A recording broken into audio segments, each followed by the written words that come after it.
How much can happen in a society అన్నది నేను నా కళ్ళతో చూసాను, for instance. And because I believed in the first place, I had the genuine belief, and I structured in a manner wherever I had possibility. అలాగే గవర్నమెంట్లో ఏ ఫీల్డ్లో ఉన్నా కూడా whenever I did something, I always put my beliefs to test.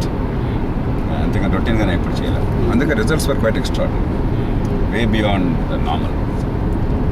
So I knew that this was the right thing.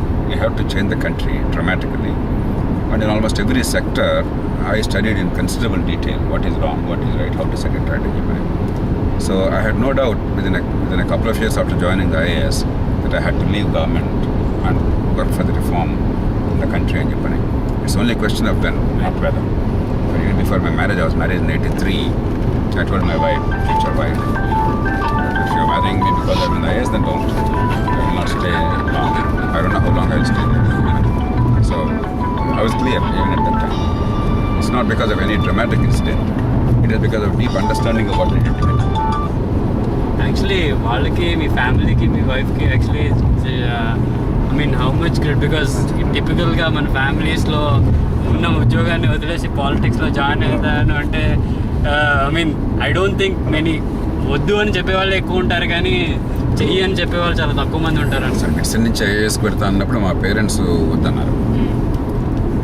I told my parents, నేను మీకు సలహా కోసం మీ దగ్గర రాలేదు, మీ సహాయం కోసం వచ్చాను. మీరు సాయం చేస్తే తేలిగ్గా అవుతుంది, మీరు సాయం చేయాలంటే కొంచెం కష్టంగా అవుతుంది. చాయిస్ చూసాను. వెంటనే వాళ్ళు స్టాండ్ బై అని చెప్పన్నారు. Like all parents, we are all lucky in India. అలాగే మా శ్రీమతికి పెళ్లి ముందే చెప్పాను కదా నేను ఐఏఎస్ మానేస్తానని చెప్పి. So probably she didn't expect that to happen actually, but they were prepared mentally. The support from the family is extraordinary. My wife, my kids later on, and of course my parents, my wife's parents, our sisters, brothers, everybody. Luckily ఇండియాలో మనం గుర్తించొద్దు దాని value ఏంటో. మన కుటుంబాలు they stand by as great extent. Like it was immense support, emotional, psychological. Plus friends. I've been very privileged to have a large number of friends then and now, and they all have been extraordinarily supportive throughout my course. ఇప్పుడు మాలాంటి వాళ్ళు మీ నడక చేతుల్లో నడవాలి అని you know మీలాగా చేస్తున్న ఉద్యోగాలను వదిలేసి యూనో పాలిటిక్స్లో అయినా చేయాలి, దేశం కోసం అయినా చేయాలి అనుకుంటే I mean how would you ask us to do it and any guidance? First నేను చెప్పేది ఏంటంటే don't make it all or none. ఒక్కరోజే ఇదేదో ఇది కానీ అది కానీ అని చెప్పినట్టయితే డెసిషన్స్ ఆర్ టఫర్. తర్వాత we also would not know what to do unless we equip ourselves emotionally, mentally, with knowledge, with clarity, with a certain stature which comes with the work, with engagement. ఒకసారికి ఏం చేయాలి కూడా తెలియదు. నాకు జీవితంలో రేపు ఏం చేయాలనే దానికి నాకు ఏనాడు కూడా సందేహం కలగలేదు.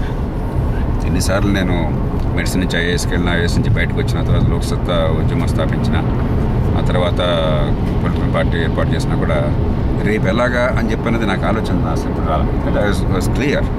ఓన్లీ వెహికల్స్ అప్పుడప్పుడు మారుతున్నాయి తప్ప the goals were never changing and the broad approach has never changed. అది ఎందుకంటే when you have lot of understanding and depth and clarity and required certain skills and stature, each step becomes increasingly easy and very clear. అది లేకపోతే ఏమవుతుందంటే too much of difficulty will be encountered. అంచేత my best advice is be engaged to start with. ఏదో all or నన్ అనుకుని అగనైజింగ్గా ఉద్యోగం అనేది అర్జెంట్గా దీనిలో దూకడం అట్లాగా నిప్పుల్లో అని చెప్పి అనుకోకుండా be engaged, but be engage in a constructive way and collectively and with a long term approach. మనకి మన దేశానికి లాంగ్ టర్మ్ ఏం కావాలి, మనం వాళ్ళు చేస్తుంది ఆ లాంగ్ టర్మ్ ఈ రకంగా దాన్ని ఫర్దర్ చేస్తున్నారు. మెనీ పీపుల్ ఓవర్సీస్ ఇండియన్స్లో మన ఊళ్ళో స్కూల్ కానీ లేకపోతే ఇంకోటి కానీ చాలా సంపడుతున్నారు. I know thousands of people, maybe tens of thousands of people that doing something other in their villages back. చాలామంది ఎవరికి తెలియకుండా గుప్తంగా చేస్తున్నారు. Other day I met in Chicago a gentleman who was a doctor. I believe he appeared for the IAS around the time that I appeared, that batch or the later batch, I do not know. But he came back to the US without joining the IAS.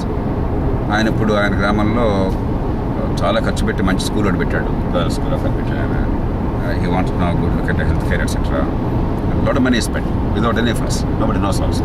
ఇట్లా చాలామంది ఇక్కడ overseas Indians చేస్తున్నారు.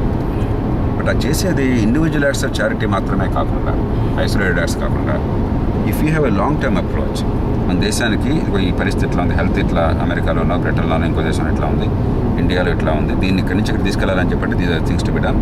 దానికి in what way can be participate or education or something else.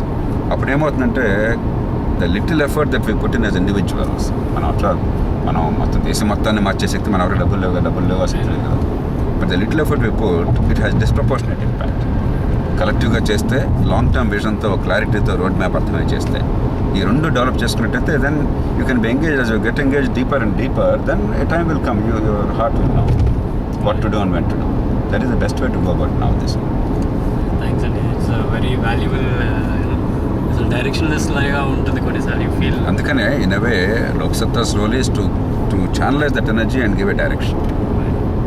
Because this is going to be an incredibly important operation. Next 10 years, I believe, are the most crucial ones for India. And all of us can make an enormous difference to the country in the next 10 years. ఈ 10 years miss అయితే India will be just another country. మళ్ళీ మనకి we cannot aspire to greatness. అందుకని there's a great opportunity, but we must channelize energies very creatively. లేకపోతే చాలామంది మళ్ళీ frustration వచ్చేస్తుంది. That's not the best thing for the country. Sekhar Kammula గారి leader movie వచ్చింది. Very nice dialogue in that. Suhasini గారు అంటారు, I wanted you to become a leader, not a politician. ఇంకో మాట కూడా ఆవిడతో అనిపించారు, ఆట నియమాలు మారారా ఆటగాళ్ళు అన్ని. One of your dialogues. All this is Loksatta మొట్టమొదటి చెప్తుంది, ఆట నియమాలు మారాలి, ఆటగాళ్ళు మారటం కాదు అని చెప్పారు. సో ఇన్ అవే అది పూర్తిగా లోక్సత్తా భావజాలాన్ని తీసుకుని, కాబట్టి దాన్ని కొంచెం డ్రామటైజ్ చేసి ఏదో చేశారనుకోండి. But what it means is popular కల్చర్లో కూడా లోక్సత్తా భావజాలం చాలామంది తరగని లోక్సత్తా ఎన్నికల్లో కలవటం లేదు, మరి పెద్ద ఏం చేసినట్టు అని చెప్పని. Apart from achieving significant results, apart from giving a direction to the country in terms of what is to be done, ఈవేళ there is no other group in India which can give an authentic answer.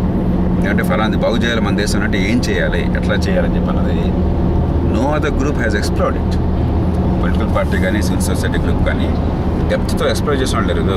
ఉన్న ప్రాబ్లమ్స్ని describe చేసి బాధపడిపోయే వాళ్ళు ఉన్నారు. కానీ this is the way forward, this is what we need to do. ఈ లాజిక్తో, ఈ ఎవిడెన్స్తో, ఈ ఇండియా కండిషన్స్తో ఈ రకంగా చేయాలని చెప్పని క్లియర్గా అన్అంబిగ్యువస్గా సొల్యూషన్స్ ఫోకస్ చేసినటువంటి ఇంకోట్లేదు. అది Loksatta's contribution apart from achieving several results.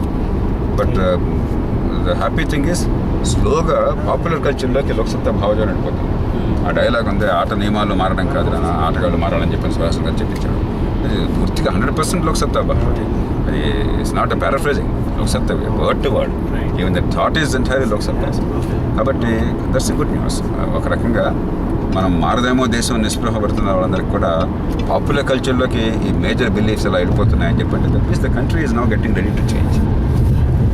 కానీ ఇప్పుడు మోస్ట్ మన లైఫ్ స్టైల్ ఎట్లా ఉంది అంటే we don't get out of bed without reason. అంటే నాకేంటి కైండ్ ఆఫ్ లైఫ్ స్టైల్ అట్లా ఉన్నప్పుడు I mean how would you inspire or what kind of message ఎట్లా ఇస్తారు that people start thinking okay I might not gain anything from it but I might do something for the country are అట్లా how do you get that message? ఇప్పుడు నేను ఏమైనా చేస్తున్నాను అని అనుకుంటే జనం నా కోసం చేస్తున్నాను, నా పిల్లల కోసం చేస్తున్నాను. పబ్లిక్ స్పేస్ను ప్రైవేట్ స్పేస్ వేరువేరుగా మనం చూడకూడదు. నా జీవితం, నా ఇల్లు, నా కుటుంబం ఎంత ముఖ్యమో, బయట రోడ్డు, బయట లా అండ్ ఆర్డరు, లేకపోతే పోలీస్ స్టేషన్కి వెళ్తే నాకు జరిగేటువంటి, నన్ను చూసేటువంటి తీరు, కోర్టుకు వెళ్తే నాకు న్యాయం జరిగే తీరు, లేకపోతే వాటర్ సప్లై, డ్రైనేజ్, ఎలక్ట్రిసిటీ, ఇవన్నీ కూడా ఎంత ముఖ్యం కదా. దానికోసం చేస్తున్నాం మనం, అందుకని ఎక్కువ చేయట్లే.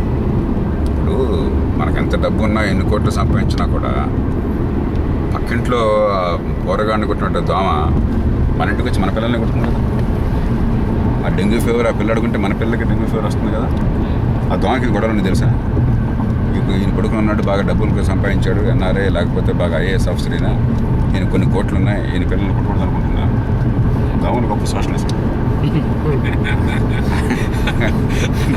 అందరినీ సమానంగానే చూస్తాయి. అంచేత మనం ఏం పెద్ద గొప్ప విషయం కోసం చేయట్లా, మన కోసం మనం చేసుకుంటున్నాం. మనకి private economic activity and economic gain అనేది ఇంపార్టెంట్, అవసరమైనది.